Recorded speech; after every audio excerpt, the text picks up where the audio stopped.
Netflix द्वारा प्रस्तुत।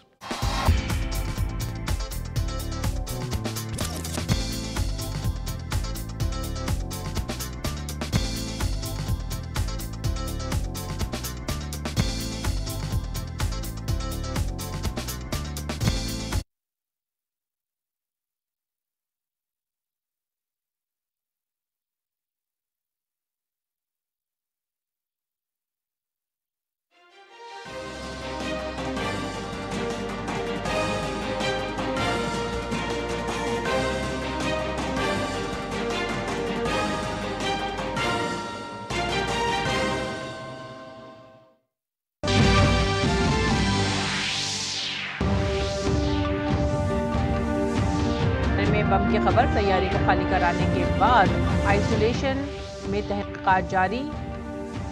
Aviation security और बम डिस्पोजेबल टीम मौके पर मौजूद। लोकसभा इंतखाबात के 7वें और आखिरी मरहले की इंतखाबी मुहिम उरूज पर। वज़ीर-ए-आज़म नरेंद्र मोदी आज झारखंड और मगरबी बंगाल में करेंगे इंतखाबी रैलियां, जबकि अमित शाह ओडिशा और जेपी नड्डा हिमाचल प्रदेश में चलाएंगे इंतखाबी मुहिम। आज वाराणसी में राहुल गांधी और अखिलेश यादव की मुश्तरका इंतखाबी रैली। ओडिशा में कांग्रेस लीडर मल्लिकार्जुन खड़गे करेंगे रैली। बिहार में तेजस्वी यादव भी तेज करेंगे अपनी इंतखाबी मुहिम।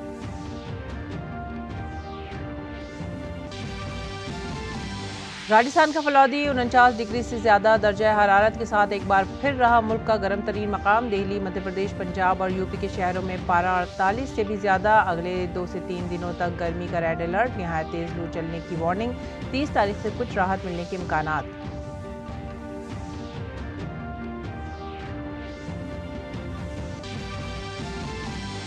मुल्क में शदीद गर्मी की तबाहकारियों के दरमियान राहत बख्श खबर। केरल में 31 जून को दस्तक देगा मानसून। रवा साल जून से सितंबर तक मामूल से ज्यादा बारिश का इम्कान।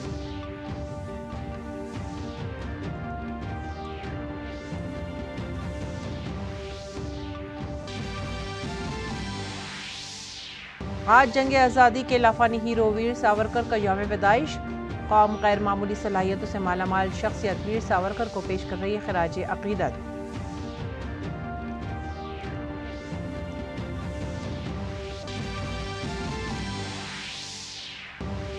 समुद्री तूफान रेमन ने बांग्लादेश में मचाई तबाही। अब तक 10 से जायद अफराद हलाक, 37 लाख के करीब अफराद मुतासिर, 35,000 से जायद घर तबाह, 1,15,000 मकानात को पहुंचा नुकसान।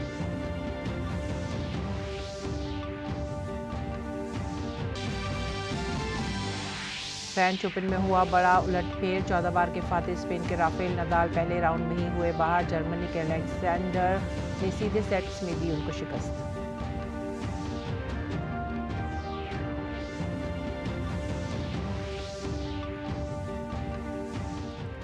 आदाब नाजरीन, उर्दू खबरों में आप सभी का खैर मकदम है। नज़र डालते इस वक्त की सबसे ख़ास तरीन खबर पर।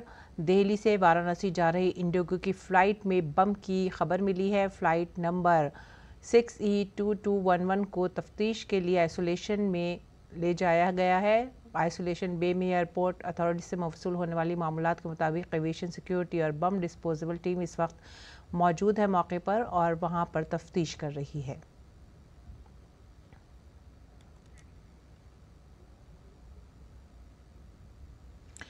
आगे बढ़ेंगे अगली खबर की तरफ। लोकसभा इंतखाबात के 7वें और आखिरी मरहले की मुहिम के लिए तमाम पार्टियों ने पूरी ताकत लगा दी है। बीजेपी के स्टार कैंपेनर और वज़ीर-ए-आज़म नरेंद्र मोदी आज झारखंड और मगरबी बंगाल में इंतखाबी मुहिम चलाएंगे। वज़ीर-ए-आज़म सबसे पहले झारखंड के दुमका में तकरीबन 12:15 एक जलसे आम से खिताब करेंगे। उसके बाद वो तकरीबन 2:30 बजे वारासात में इंतखाबी मुहिम चलाएंगे। शाम 4 बजे वज़ीर-ए-आज़म यादवपुर में भी एक जलसे आम से खिताब करेंगे और आवाम से पार्टी को वोट देने की अपील करेंगे। झारखंड के बाद वज़ीर-ए-आज़म मोदी मगरबी बंगाल जाएंगे। वज़ीर-ए-आज़म शुमाली कोलकाता सीट से बीजेपी उम्मीदवार तापस राय की हिमायत में रोड शो करेंगे। रोड शो से पहले वज़ीर-ए-आज़म नेताजी सुभाष चंद्र बोस को खिराज अकीदत पेश करेंगे। वज़ीर-ए-आज़म का ये रोड शो शुमाली कोलकाता के श्याम बाज़ार 5 माथा मोड़ से शुरू होगा। उसके साथ ही पीएम मोदी शाम 7 बजे स्वामी विवेकानंद के मुजस्मे पर गुलहाए अकीदत भी नजर करेंगे। एक तरफ पीएम मोदी ने इंतखाबी मुहिम की जिम्मेदारी संभाल रखी है, तो वहीं बीजेपी के दीगर स्टार कैंपेनर भी पूरी ताकत के साथ रैलियों में हिस्सा ले रही हैं। बात करें पार्टी के कौमी सदर जेपी नड्डा की, तो वो आज इंतखाबी मुहिम के लिए हिमाचल प्रदेश का रुख करेंगे। नड्डा शिमला, मंडी और हमीरपुर में जलसा आम करेंगे। अमित शाह ओडिशा के चांदबाली, पंक्योली और नीमापाड़ा पार्लिमानी हलकों में जलसों से खिताब करेंगे। बीजेपी के रियासती सदर मनमोहन सामिल ओडिशा की चांदबाली लोकसभा सीट से इलेक्शन लड़ रहे हैं। जलसा आम के दौरान अमित शाह आवाम से बीजेपी उम्मीदवारों की हिमायत में वोट देने की अपील करेंगे। और इस बीच उत्तर प्रदेश के बलिया में लोकसभा इंतखाबात से ठीक पहले समाजवादी पार्टी को एक बड़ा झटका लगा है। साबिक काबीना वजीर और मुलायम सिंह यादव के इंतहाई करीबी नारद राय ने पार्टी छोड़ने का ऐलान कर दिया है। पूर्वांचल के तजर्बेकार रहनुमा नारद राय ने अखिलेश यादव पर तौहीन करने का इल्जाम लगाया है। नारद राय ने भारतीय जनता पार्टी में शामिल होने का इरादा भी जाहिर किया है।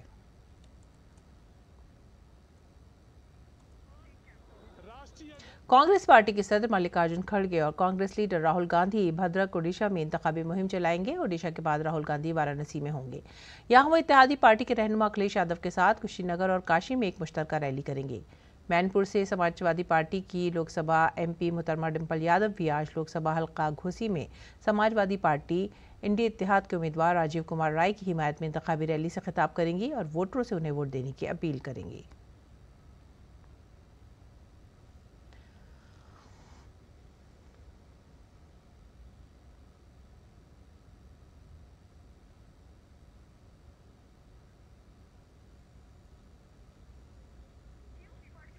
लोकसभा इंतखाबात के 7वें मरहले की सीटों पर इंतखाबी मुहिम जारी है। लोकसभा इंतखाबात 2024 के 7वें और आखिरी मरहले के लिए वोटिंग 1 जून को होनी है। इसी मरहले में लोकसभा सीट वाराणसी में भी वोटिंग होनी है, जिसके लिए पार्टियों की जानिब से मुहिम चलाई जा रही है। इस सिलसिले में एसपी सदर अखिलेश यादव और कांग्रेस लीडर राहुल गांधी आज कुशीनगर और वाराणसी में मुश्तरका जलसों से खिताब करेंगे। इसके साथ ही एसपी सदर अखिलेश यादव वासागांव में भी जलसा आम करेंगे। राहुल गांधी और अखिलेश यादव की ये मुश्तरका जनरल मीटिंग शाम 4 बजे मोहन सराय में होगी। इसे परिवर्तन रैली का नाम दिया गया है। बिहार की 40 लोकसभा सीटों में 7वें मरहले में जहानाबाद सीट पर होने वाला इंतखाब सबसे दिलचस्प हो गया है। 2019 में जेडीयू ने बड़ी मुश्किल से जहानाबाद सीट जीती थी। जेडीयू के चंदेश्वर प्रसाद चंद्रवंशी सिर्फ 1700 वोट से ही जीत सके थे। उन्होंने आरजेडी के सुरेंद्र यादव को शिकस्त दी थी। इस बार भी मुकाबला चंद्रेश्वर प्रसाद चंद्रवंशी और सुरेंद्र प्रसाद यादव के दरमियान है, लेकिन बीएसपी की टिकट पर अरुण कुमार और आज़ाद उम्मीदवार आशुतोष कुमार की नजरें भूमियार वोट पर हैं, जबकि मुन्नी लाल यादव अपने यादव वोट की वजह से खेल खराब कर रहे हैं। देखिए ये खास रिपोर्ट।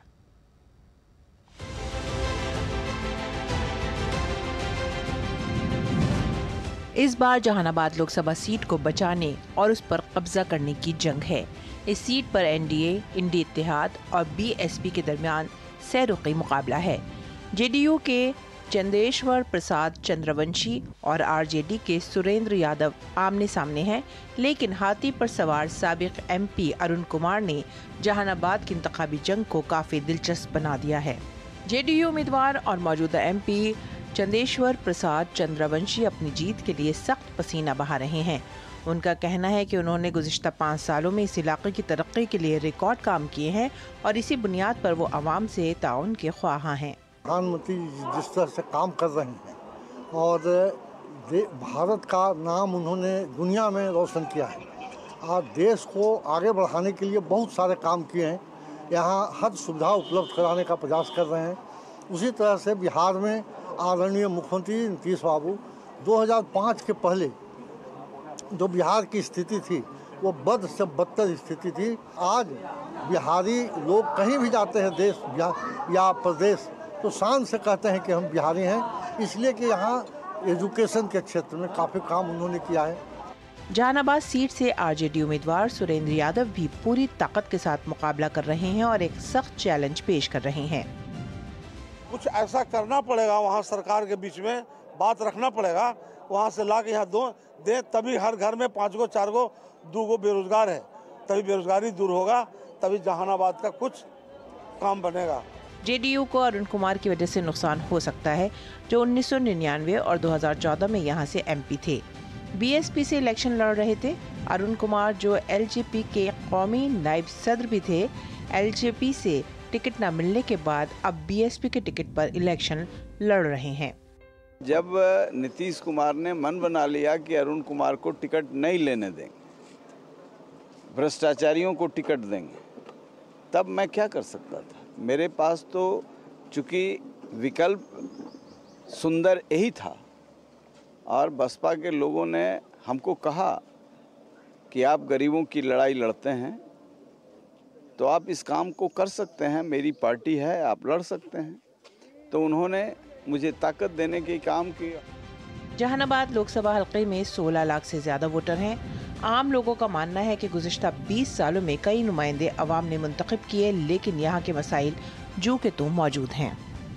सबसे बड़ा समस्या यहाँ रोजगार का है। किसी प्रकार का कोई फैक्ट्री नहीं है, जिसके कारण यहाँ के बच्चे को दूसरे जिले या स्टेट में कमाने के लिए जाना पड़ता है। दूसरी सबसे बड़ी समस्या यहाँ किसानों की है। यहाँ जो भी नदियाँ बहती है, बरसाती नदी है, पानी आता है और चला जाता है। ऐसी स्थिति में पानी अगर रोकने का कोई प्रबंध हो जाए। हमारा जो लोकसभा क्षेत्र है उसका एक बड़ा पार्ट है अरवल, और उसके अलावा एक बड़ी आबादी भी जो है जो जहानाबाद शहर से लेकर के पश्चिम साइड की तरफ जाती है, उसमें जो है एक रेलवे क्रॉसिंग है, उसकी बहुत समस्या है। और जैसी बरसात आता है उसमें घुटने नहीं बल्कि कमर भर पानी जो है उसमें भर जाता है। इस वजह से वहाँ जो पश्चिमी इलाका है वो जहानाबाद से बरसात के दिनों में बिल्कुल कट सा जाता है। जहानाबाद की जंग कोई भी जीते, मुकाबला दिलचस्प है। ऐसे में वो जितना ज्यादा अपने बुनियादी वोटरों को इकट्ठा कर सकेगा, पार्लियामेंट तक उसी की पहुंच उतनी ही ज्यादा होगी। जहानाबाद संसदीय क्षेत्र में मुकाबला कांटे का है। यहाँ पर निवर्तमान सांसद जदयू के चंद्रेश्वर प्रसाद चंद्रवंशी का मुकाबला आरजेडी के सुरेंद्र प्रसाद यादव से है। हालांकि मुकाबले को त्रिकोणीय बनाने की कोशिश बसपा कैंडिडेट अरुण कुमार कर रहे हैं, लेकिन इस मुकाबले में नंबर 1 पर कौन रहेगा, इसका फैसला तो जनता जनार्दन तय करेगी। कैमरामैन ललित के साथ कुमार आलोक, डीडी न्यूज, जहानाबाद। कौमी तहकीकाती एजेंसी यानी NIA ने पीर को कई रियासतों में रियासती पुलिस फोर्सेज और मरकजी इंटेलिजेंस एजेंसियों के साथ छापे मारे। इस दौरान टीम ने बैनुल-अक़वामी इंसानी स्मगलिंग और साइबर फ्रॉड सिंडिकेट में मुबैना तौर पर मुलविस 5 अफराद को गिरफ्तार किया। मुलजिमान भारतीय नौजवानों को रोजगार के झूठे वादे पर बैरून मुल्क ले जा रहे थे। NIA ने कहा कि महाराष्ट्र, उत्तर प्रदेश, बिहार, गुजरात, दिल्ली, हरियाणा, पंजाब और चंडीगढ़ में 15 मकामात पर छापे मारे गए हैं। इस दौरान टीम ने वडोदरा के मनीष हेंगू, गोपालगंज के प्रहलाद सिंह, जनूबी मगरबी दिल्ली के निबलाम रे, गुरुग्राम के बलवंत कटारिया और चंडीगढ़ के सरताज सिंह को गिरफ्तार किया है। मुलजिमान भारतीय नौजवानों को लाओस और कम्बोडिया समेत दीगर मकामात पर भेज रहे थे, जहां नौजवानों को गैर मुल्की शहरियों के जरिए कंट्रोल किए जाने के साथ साथ उन्हें जाली कॉल सेंटर्स में काम करने पर मजबूर किया जा रहा था। उन्हें क्रेडिट कार्ड फ्रॉड, जाली एप्लीकेशंस का इस्तेमाल करते हुए क्रिप्टो करेंसी में सरमायाकारी, हनी ट्रैपिंग वगैरह जैसे गैर कानूनी सरगर्मियां करने पर भी मजबूर किया गया। अगली खबर, आम आदमी पार्टी के रुकन पार्लियामेंट स्वाति मालीवाल पर मुबैना हमले के मामले में मुलजिम वैभव कुमार की अदालती हिरासत आज खत्म हो रही है। दिल्ली के वज़ीर आला अरविंद केजरीवाल के पर्सनल सेक्रेटरी वैभव कुमार को आज 30,000 कोर्ट में पेश किया जाएगा। गुज़िश्ता रोज़ उन्हें अदालत से कोई राहत नहीं मिली थी और अदालत ने उनकी दरख्वास्त से जमानत मुस्तरद कर दी थी। आज ही अदालत वैभव कुमार के वकील की CCTV फुटेज को महफूज रखने के मुतालबे पर भी समाअत करेगी। पिछली समाअत में वैभव के वकील ने दिल्ली पुलिस की जानिब से वज़ीर आला की रिहाइशगाह से ली गई CCTV फुटेज को महफूज रखने का मुतालबा किया था। अब बताया जा रहा है कि वो इस फैसले के खिलाफ दिल्ली हाईकोर्ट में अपील दायर करेंगे। इससे कबल 30,000 कोर्ट के हुक्म के बाद वैभव कुमार को 24 मई को 4 दिन के लिए अदालती हिरासत में भेज दिया गया था।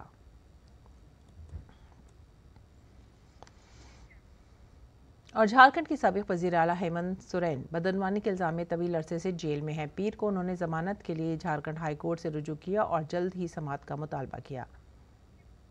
जस्टिस रघुनंदन मुखोपाध्याय की बेंच आज सोरेन की अर्जी पर समाअत करेगी। दरअसल सोरेन ने अदालत के सामने दलील दी है कि उनका नाम बारगेन सर्कल में 8.5 एकड़ ज़मीन की किसी दस्तावेज में नहीं है और ना ही मनी लॉन्ड्रिंग की रोकथाम के कानून के तहत उनके खिलाफ कोई जुर्म का कोई मामला बनता है।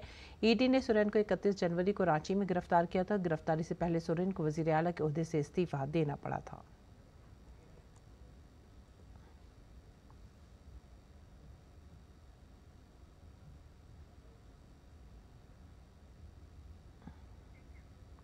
अगली खबर, जम्मू कश्मीर के सामा जिले में एक धमाका हुआ है। इसकी जद में आकर 3 अफराद जख्मी हुए हैं।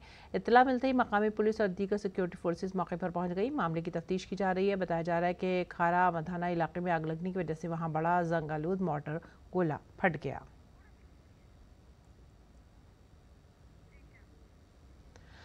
समुद्री तूफान रेमन ने मगरबी बंगाल और बांग्लादेश में काफ़ी तबाही मचाई है। इसके असर की वजह से पीर को आसाम में ज़बरदस्त बारिश हुई है। आसाम के कई अजला में हाई अलर्ट भी जारी कर दिया गया है। ज़्यादा बारिश की वजह से शुमाल मशरक़ी सरहदी रेलवे ने आज से 2 दिन के लिए 42 ट्रेनें मनसूख कर दी हैं। गुवाहाटी समेत आसाम के कई हिस्सों में इतवार की शाम से बारिश हुई है, जिससे रियासत में पारे की सतह नीचे आ गई है। समुद्री तूफान रेमन से आसाम के कुछ हिस्सों में मौसम ख़राब होने का इम्कान है। असम के कई इलाकों चिरांग, गुलपाड़ा, बक्सा, दीमा, हिसाऊ, कछार, हेलाकांडी और कदीमगंज, होजाई और मगरबी कार्बी आंगलोंग में बहुत ज़्यादा बारिश का रेड अलर्ट जारी किया गया है। तूफान रेमल के असर की वजह से पीर को त्रिपुरा में मूसलाधार बारिश हुई है, जबकि ख़राब मौसम की वजह से अगरतला हवाई अड्डे से 11 परवाजें मनसूख कर दी गई हैं।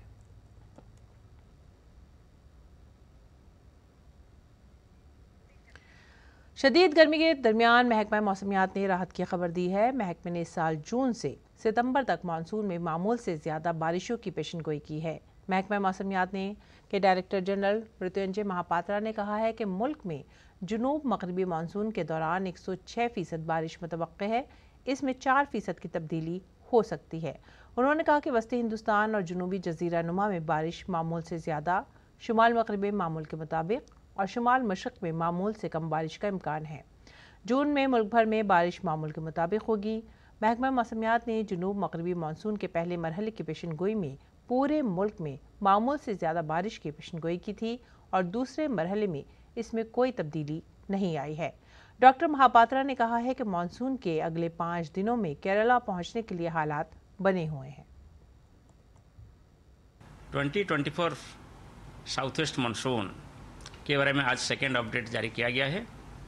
इसके हिसाब से पूरी भारतवर्ष की एवरेज रेनफॉल सामान्य से 6% ज़्यादा होने का संभावना है। सामान्यतः 87 सेंटीमीटर रेनफॉल 1 जून से 30 सितंबर के दौरान रिकॉर्ड किया जाता है। इसी पीरियड में 87 सेंटीमीटर की 106% होने का संभावना है।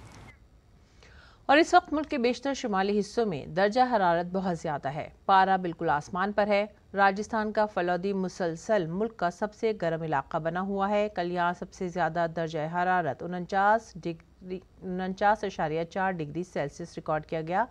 वहीं दिल्ली का मंगेशपुर इलाका भी 48.8 डिग्री सेल्सियस के साथ दूसरा गर्म तरीन मकाम रहा। मध्य प्रदेश के रेवाड़ी, पंजाब के भटिंडा और उत्तर प्रदेश के झांसी में भी दर्जा हरारत 48 डिग्री सेल्सियस से ज़्यादा रिकॉर्ड किया गया है। पंजाब, हरियाणा, चंडीगढ़, दिल्ली, राजस्थान और मशरक़ी और मगरबी उत्तर प्रदेश और मगरबी मध्य प्रदेश के अलग अलग मकामात पर आज भी गर्मी की लहर जारी रहेगी। ऐसे में लोगों को एहतियात बरतने और गैर ज़रूरी तौर पर बाहर जाने से गुरेज करने का मशवरा दिया गया है। मज़ीद ये भी मशवरा दिया गया है कि काफ़ी मकदार में मशरूबात का इस्तेमाल करें। जल्द ही मुल्क के सरकारी और निजी अस्पतालों को आयुष सेक्टर में हेल्थ इंश्योरेंस के लिए पैनल में शामिल किया जाएगा, जिसके तहत पंचकर्म से नेचुरोपैथी तक के तिब्बी फ़वाइद दस्तियाब होंगे। इसके लिए पीर को आयुष की वजारत ने दिल्ली के all India institute of Ayurveda में इंश्योरेंस कंपनियों के CEOs और आयुष अस्पतालों के मालिकान की एक अहम मीटिंग बुलाई। मीटिंग में इंश्योरेंस कवरेज के लिए सरकारी और प्राइवेट आयुष अस्पतालों की फहरिस्त साजी का अमल शुरू किया गया। इसके लिए मयारात भी कायम किए गए। इस साल IRDA ने हेल्थ इंश्योरेंस में आयुष के इलाज को भी शामिल करने का हुक्म जारी किया था। आयुष को हेल्थ इंश्योरेंस के दूसरे इलाज के बराबर रखने के साथ साथ पॉलिसी होल्डर्स को अपनी पसंद के मुताबिक इलाज का इंतखाब करने का इख्तियार दिया जाएगा। मीटिंग के बाद हमारे नामा निकार नितेंद्र सिंह ने आयुष सेक्रेटरी वैद्य राजेश को कोटेचा के साथ खुसूसी बातचीत की। इस बात करने के लिए हमारे साथ है केंद्रीय आयुष सचिव वैद्य राजेश कोटेचा। सर, जो हर्डल आ रही है, कई सारी दिक्कत आ रही है, उसको दूर करने के लिए क्या कदम उठाया जा रहा है? देखिए, पिछले कई दिनों से हम इंश्योरेंस सेक्टर के साथ मिलकर के काम कर रहे हैं और एज एन आउटकम हमने एक कोर कमेटी बनाई जिसके चेयर प्रोफेसर बेजोर मिश्रा कर रहे हैं और IRDA के साथ मिलकर के हमने जब उनको रिक्वेस्ट करी तो उन्होंने एक सर्कुलर एक प्रकार से इंश्योरेंस कंपनीज के लिए निकाला कि किसी भी रोग की चिकित्सा के लिए डिस्क्रिमिनेशन नहीं होना चाहिए। यदि वो रोग की चिकित्सा आयुष से करे या कन्वेंशनल सिस्टम से करे तो उनका डिस्क्रिमिनेशन ना हो। ये 1 अप्रैल से लागू हो गया। हम इसके अंदर क्वालिटी लाने के लिए बहुत मल्टीपल फ्रंट पर काम कर रहे थे काफ़ी दिनों से। जैसे BIS में हमने इंडियन स्टैंडर्ड्स पर काम शुरू किया। BIS ने बहुत हेल्प करी, एक आयुष वर्टिकल बना। 100 से ज़्यादा प्रोडक्ट सर्विसेज पर उन्होंने इंडियन स्टैंडर्ड्स बनाए। अभी हम ISO में एक सेक्शनल कमेटी का प्रपोजल, उसका वोटिंग पेंडिंग है, तो ये सब ग्लोबली एक्सेप्टेड स्टैंडर्ड हो जाएगा। ऐसे हम NABH के साथ मिलकर काम करें तो उन्होंने entry level certification, day care centre certification, hospital certification, ये सब प्रारंभ किया। और ऐसे 300 के आसपास तो नेशनल अपने देश में फुल एक्रेडिटेड हॉस्पिटल्स भी हैं, ये भी हुआ है। ऐसे DGHS आयुष वर्टिकल जो पिछले दिनों कैबिनेट ने अप्रूव किया, दोनों मंत्रालय ने साथ में मिलकर के DGHS के आयुष वर्टिकल बनाया, तो उन्होंने Indian public health standards Ayush बनाया, पब्लिश हुआ। ऐसे स्टैंडर्ड ट्रीटमेंट गाइडलाइंस मस्कुलोस्केलेटल का बनाया और वो कन्वेंशनल मेडिसिन प्रैक्टिशनर्स को एक्सपर्ट के द्वारा रिव्यू हुआ, वेट हुआ, वो भी पब्लिश हुआ। तो हम ये सब काम कर रहे थे। इसका कारण ये था कि इंश्योरेंस कंपनीज को फैसिलिटेट तब कर सकते हैं कि जब वो उसके बारे में उनके पास स्टैंडर्ड्स अवेलेबल हो। वो स्टैंडर्ड्स के आधार पर वो पैकेजेस फ्रेम करें और इसमें दे आर कंफर्टेबल और उनको ये चाहिए। तो हमने पहले तो इकोसिस्टम बनाया। Now we are ready, now that हमारे पास स्टैंडर्ड्स अवेलेबल है। क्वालिटी की बात कर रहे हैं हम, साइंस बेस्ड इंटरवेंशन की बात कर रहे हैं, तो उसके लिए हमें इंश्योरेंस का हम लोगों को बड़ा सपोर्ट चाहिए। Everybody is ready, they what they look for is the standards, और ये तय है। तो आज हम इस पर मंथन कर रहे हैं कि कैसे इसको बहुत बड़ा लेके जाएं, कैसे स्केल अप करें। अभी कितने पैकेजेस हैं? अभी 280 से ज़्यादा पैकेजेस ऑलरेडी है, लेकिन उसमें कुछ गैप है। गैप ये है कि जैसे वो आयुष पैकेजेस को हमारे सेक्टर को ही पता नहीं कि कैसे इसको क्लेम करें, तो हम सेक्टर का कैपेसिटी बिल्डिंग कर रहे हैं। ऐसे इंश्योरेंस कंपनीज को हम हैंड होल्ड कर रहे हैं कि आपको क्या चाहिए। कैमरामैन आशीष के साथ नितेंद्र सिंह, DD न्यूज़, दिल्ली। और आज जद्दोजहद आज़ादी के लाफानी हीरो वीर सावरकर का यौम पैदाइश है। आज एक शुक्रगुजार कौम वीर सावरकर को खराज अक़ीदत पेश कर रही है, जो एक गैर मामूली सलाहियतों और शख्सियत के मालिक थे। आइए जाते हैं उनकी ज़िंदगी के कुछ हक़ाइक़। आज वीर सावरकर को याद करने का दिन है। सावरकर एक गैर मामूली इनकलाबी, एक मजबूत सियासतदान, एक वक्फ समाजी मुस्लिह और एक अजीम मुअर्रिख थे। सावरकर की पैदाइश 28 मई 1883 को नासिक के भगूर गांव में हुई थी।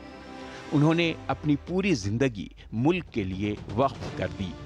1940 में वीर सावरकर ने पुणे में अभिनव भारती के नाम से एक इनकलाबी तंजीम कायम की। वो भारत में पहले शख्स थे जिन्होंने 1905 की बंगाल तकसीम के बाद 1906 में स्वदेशी का नारा लगाया और गैर मुल्की कपड़ों की होली जलाई।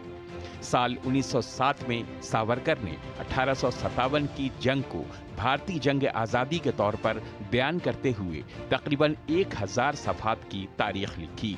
सावरकर ने काला पानी के दौरान जेल की दीवारों पर बगैर कलम और कागज़ के पत्थर के टुकड़ों से नज़में लिखीं। भारत के इस फर्जंद ने अपनी सारी जिंदगी अपने उसूलों और अक़दार पर गुजारी और अपने उसूलों के मुताबिक ही बरत की हालत में इंतकाल कर गए। सावरकर दुनिया के वाहिद आज़ादी पसंद थे जिन्हें 2-2 उम्र कैद की सज़ा सुनाई गई थी। वीर सावरकर पहले भारतीय तालिब इल्म थे जिन्होंने इंग्लैंड के बादशाह की वफादारी का हलफ लेने से इनकार किया। वीर सावरकर ने कहा था कि ऐ मादर वतन, मैं अपना दिल तेरे कदमों पर पहले ही निसार कर चुका हूँ और ये समझते हुए कि मुल्क की खिदमत खुदा की खिदमत है, मैंने तेरी खिदमत के जरिए खुदा की खिदमत की है। उनका इंतकाल 26 फरवरी 1966 को 83 साल की उम्र में हुआ और उनका जिस्म अनासिर खमसा में जम हो गया। एक शुक्रगुजार कौम बहादुर वीर सावरकर और सकाफती कौम परस्ती के बानी को सलाम पेश करती है। Bureau report, DD news Urdu खबरें। और आइए नजर डालते हैं आलमी खबरों पर। बांग्लादेश के साहिलों पर आने वाले शदीद समुद्री तूफान रेमिल से अब तक 10 से ज़ायद अफराद हलाक हो चुके हैं। तूफान और 120 किलोमीटर फी घंटे की रफ्तार से चलने वाली हवा के बाईस सैकड़ों गाँव ज़ेर आब आ गए हैं। मुवस्सिला इत्तलात के मुताबिक तूफान से तकरीबन 37 लाख लोग मुतासिर हुए हैं। 35,000 से ज़ायद मकानात तबाह हो गए हैं और 1,15,000 मकानात को नुकसान पहुँचा है। और पेश है दिल्ली से शाया उर्दू अखबारात का मुख्तसर जायजा।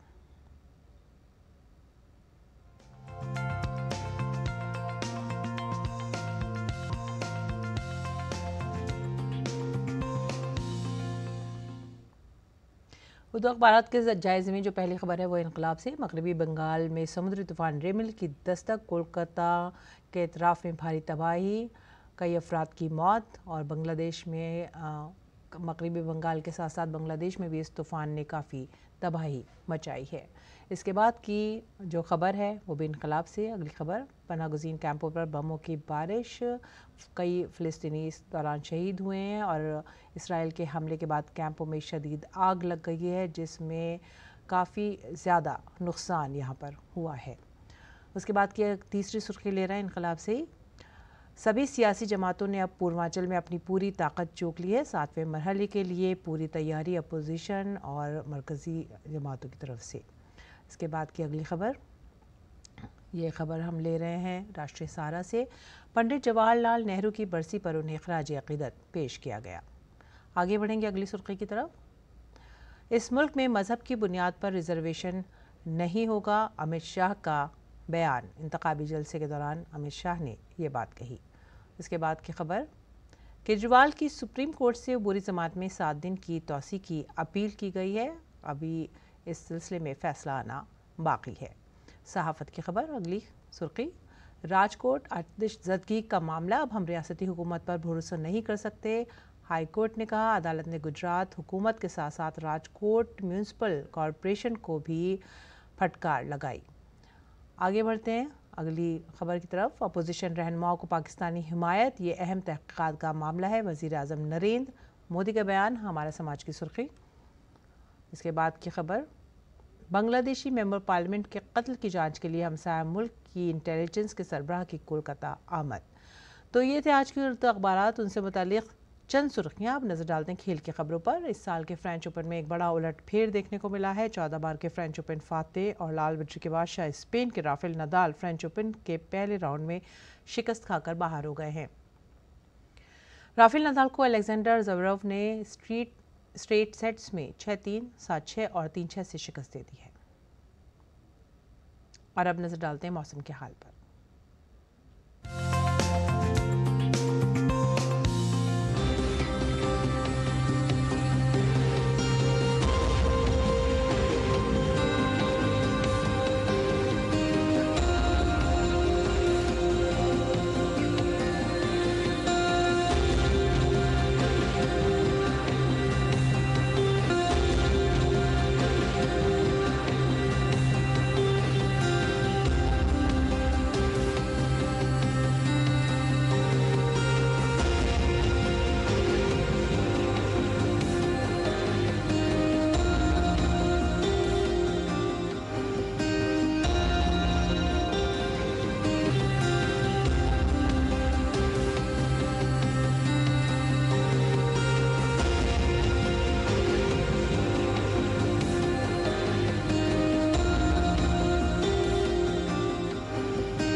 और इसी के साथ ही आप हमारी पूरी टीम को दीजिए इजाज़त। आदाब।